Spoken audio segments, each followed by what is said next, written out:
You know what I caught yesterday? 17 cold emails. Not 17 emails total. 17 cold emails from people I've never heard of, selling me stuff I don't need with ridiculous subject lines like, quick question about Joe McNamara Consulting, or following up on my previous email, which I know you'll be shocked by this, but there was no previous email. And that was just yesterday, on a Sunday. Okay, so today we're diving into the absolute train wreck that is modern cold outreach. We'll talk about why it's not just annoying, but actually counterproductive, and most importantly, what to do instead. Because here's the thing, buried underneath all of that spam is usually a legitimate business trying to solve an actual problem. They're just going about it in the worst possible way. So I'm Joe McNamara, and this is Better with Context. Let's talk about why cold outreach is dying and what smart businesses are doing instead. All right, so let's start with the first act, the cold outreach disaster zone. Here's the brutal reality. The average cold email has an open rate of about 18%. Of those that get opened, maybe 1 to 3% actually get a response. And of those responses, most people asking to be removed from the list. So, as an example, if you send 1,000 cold emails, which many BDRs do on a weekly basis, you may get 3 to 5 actual conversations. So, numbers-wise, it's a 0.3% success rate. Now, imagine if any other part of your business operated at a 99.7% failure rate. What would you do? You'd shut it down immediately. But here's the other kicker. Those numbers are getting worse, not better. And why? Because everybody and their mom is doing it. The average executive gets 120 plus emails per day. Your carefully crafted, personalized message is drowning in a sea of identical quick questions or follow-ups or just saw this, thought you should know. And so ultimately, it's about figuring out this personalization paradox, if you will. I keep hearing sales leaders say, we personalize everything. Really?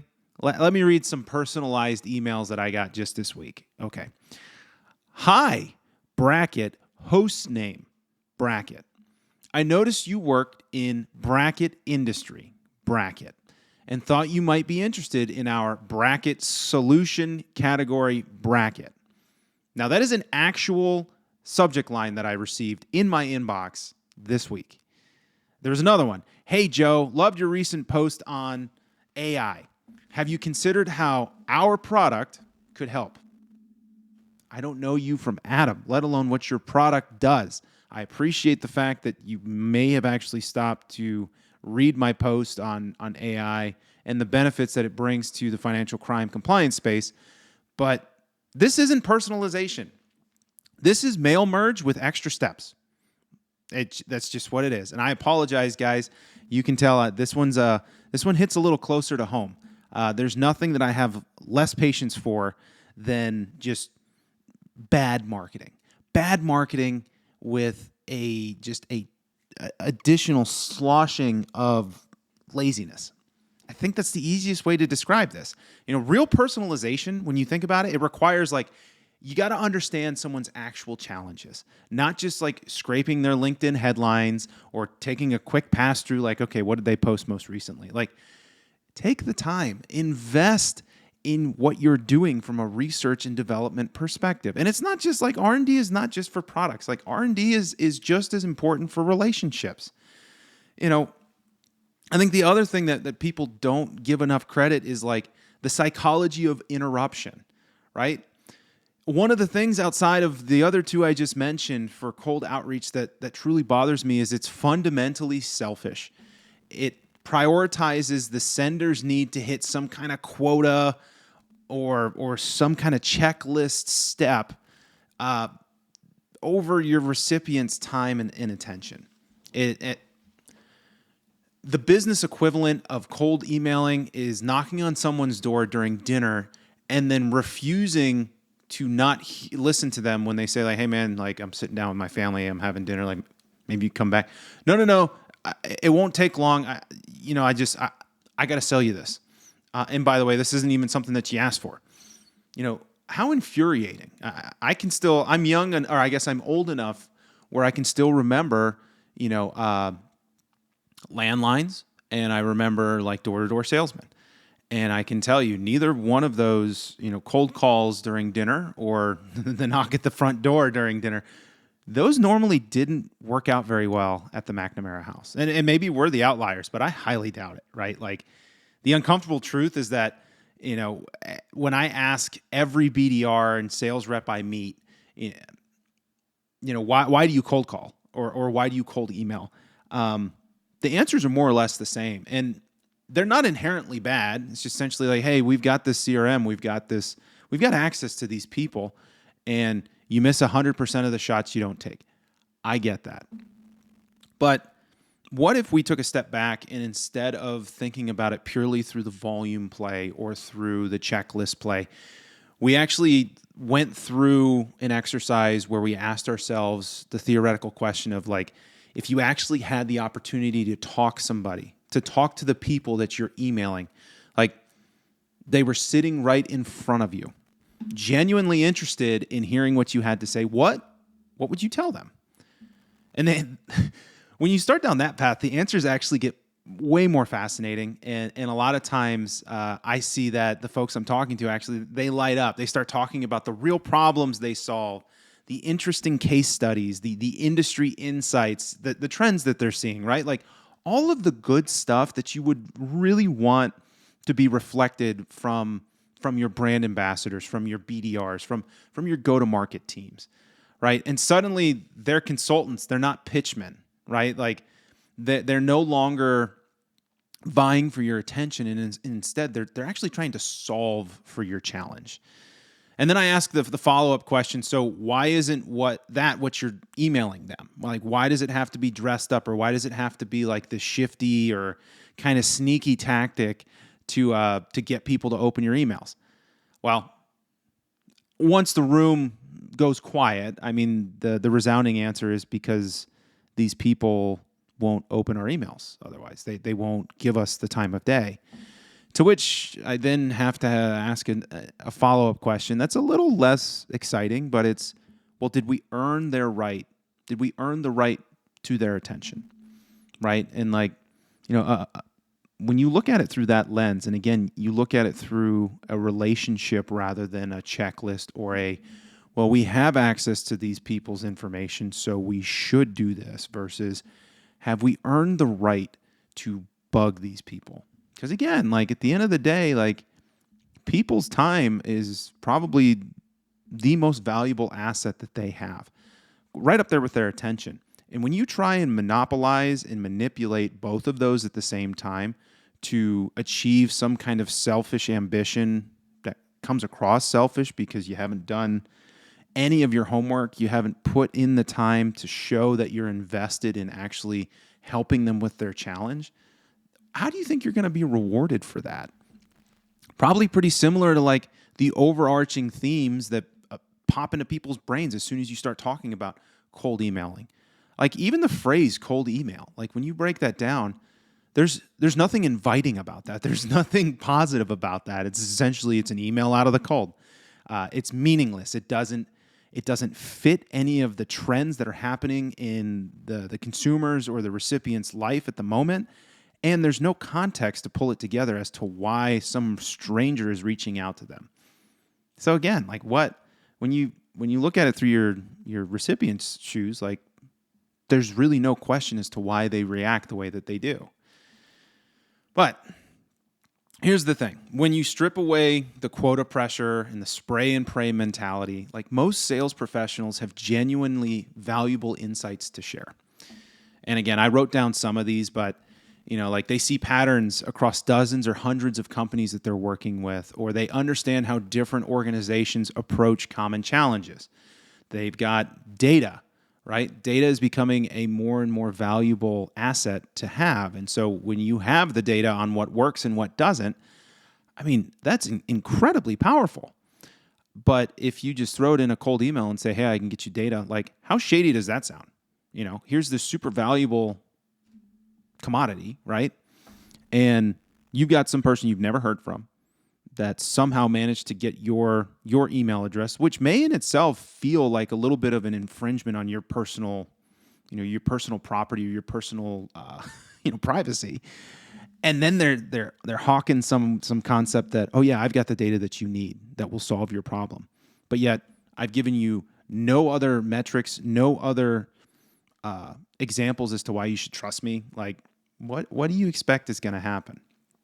So again, when you break it down from the sender's perspective, from your sales and your BDR reps, like a lot of what they have to offer, you could consider as gold, right? Like the stuff that executives actually want to hear about.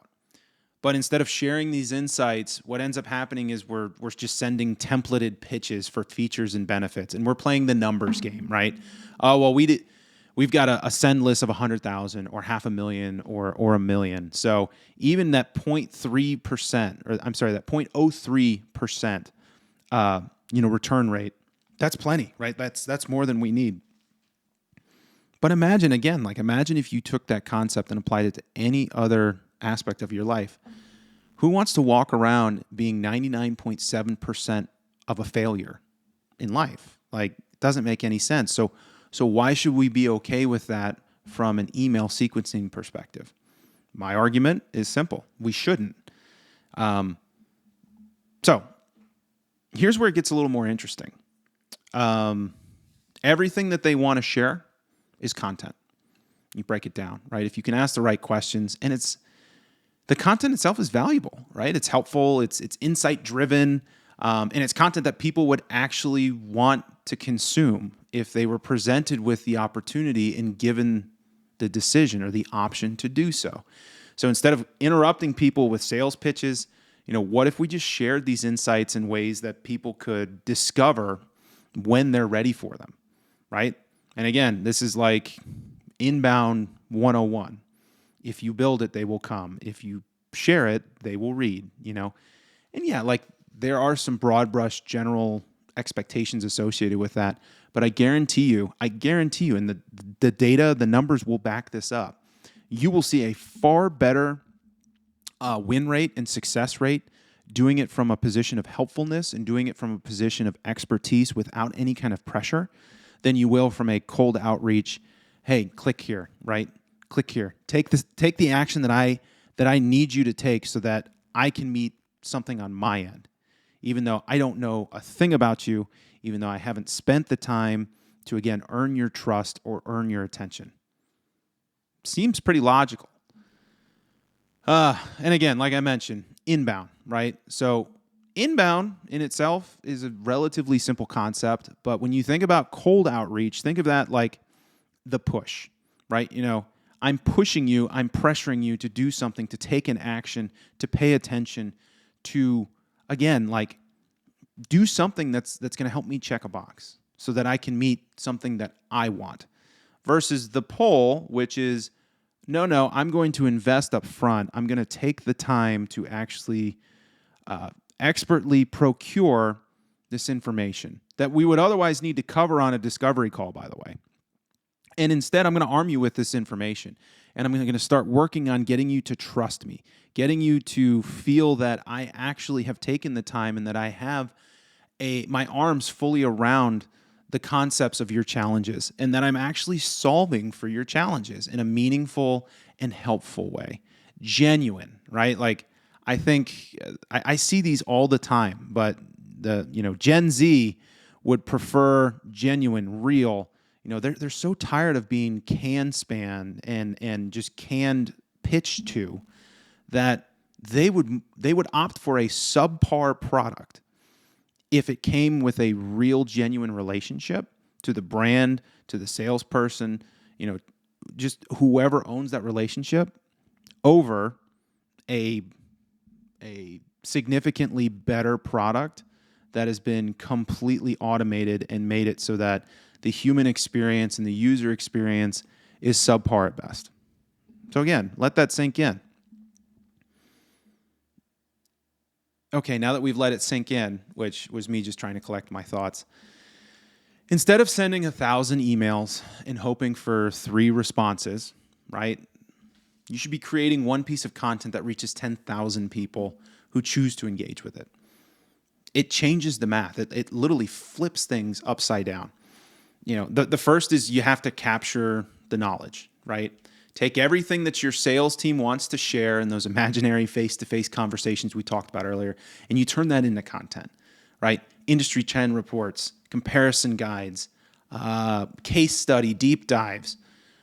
What we learned from analyzing 500 implementations, right? Like problem-solving frameworks. It's all of the, what I would consider like the connective tissue of internal conversations that are happening on every weekly pipeline call.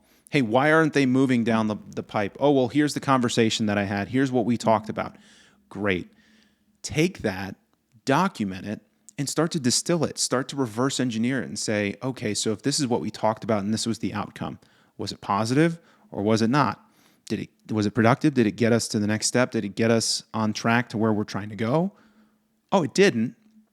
Okay, well, then we should probably proactively make sure that the information that we ended up having to go back and share to dismiss any of the hesitations or the doubts is readily available so that we don't fall into that trap again. Or it could be the opposite. Hey, we had a great call. They're ready to move forward. Here's the stuff we talked about. Got a chance to compound on the concept of how our solution truly addresses and then meets and exceeds their expectations of solving for their challenge. Great. Reverse engineer that. Then, once you have it all down, figure out the best vehicles. And I say vehicles as in plural, like, is it a write-up for a long-form post? Is it sitting down with your folks and doing a quick podcast or an interview or an episode? Is it a LinkedIn article? Or maybe it turns into something bigger, like a speaking engagement.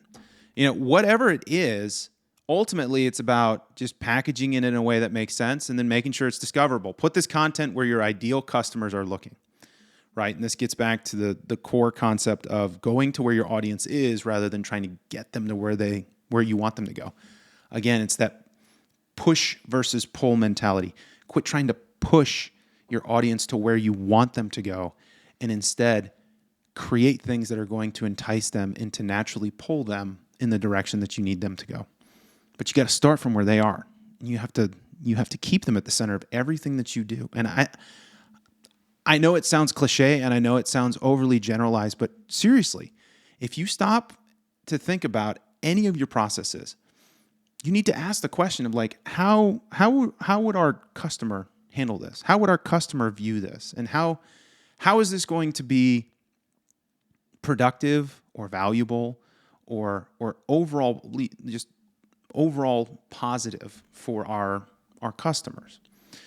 From there, create your connection points, right? Give people natural ways to engage. And this, again, gets back to like, you got to go to where they are, but then you got to figure out, okay, how can I get them to engage in a natural way? Is this comments and discussions or free tools and assessments that they can download and take ownership of the process, right? Is this getting them to sign up for webinars or workshops where you're going to go a little bit more in depth on some of these topics that are they're too intense to even do from a long form perspective? And again, you're competing with people's priorities. You're competing with their time and with their attention. And you can't really just flip a webinar on them on the spot and say, hey, join us for an hour webinar. Well, no, man, I've got like 4 calls today. I'm supposed to take my kid to lunch. I got another one that's got a doctor's appointment. Like, no. But maybe it's on demand. Or maybe it's, can we promote this up front? Do we do this once a month or once a quarter? And in the interim, we're sending things out that are just gentle nudges. Hey, we're talking about this. And then you're supplementing that with existing or tandem pieces of content. Here's a quick write-up on one asset or aspect of what we're going to talk about on this bigger webinar, right? Can't wait to have you join us. Send your questions. We'll answer them, right? Get them involved. It boils down to just being patient, right? Because when you think about it, cold emailing is the exact opposite of that. I'm going to click the button and send it when it's most convenient for me. And it doesn't matter what could possibly be going on in your life at the moment as the recipient, because I was too insecure to wait and to patiently build and nurture an organic relationship. So I'm just going to play the numbers game. I'm going to gamble, right? You're not going to see immediate results this way. You just won't. And you'll probably be met with a lot of hesitations, a lot of doubt, right? But the results that you get, I promise, are going to be dramatically better. And in the meantime, like if you've got energy and kind of anxiety about like, oh, this isn't working, go back to that earlier framework that we talked about.